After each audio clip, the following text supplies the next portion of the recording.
بسم اللہ الرحمن الرحیم۔ مولا علی علیہ السلام کی اپنے بیٹے امام حسن علیہ السلام کو نصیحت۔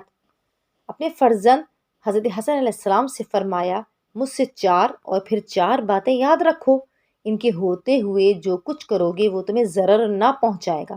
سب سے بڑی ثروت عقل و دانش ہے، اور سب سے بڑی ناداری حماقت و بے عقلی ہے۔ سب سے بڑی وحشت غرور اور خود بینی ہے۔ سب سے بڑا جواہر ذاتی حسن اخلاق ہے۔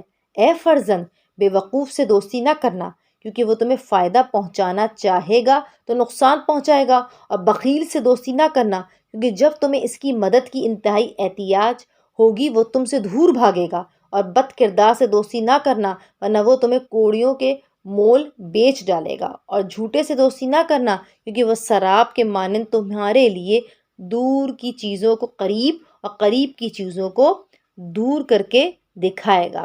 بے حوالہ کتاب نہج البلاغہ۔ وصلی اللہ علی محمد وعلی محمد فعجل فرجہم۔ کائنڈلی ہمارے چینل میسیج آف اہل بیت کو سبسکرائب کریں، ہمارے پیج میسیج آف اہل بیت کو لائک کریں اور زیادہ سے زیادہ شیئر کریں۔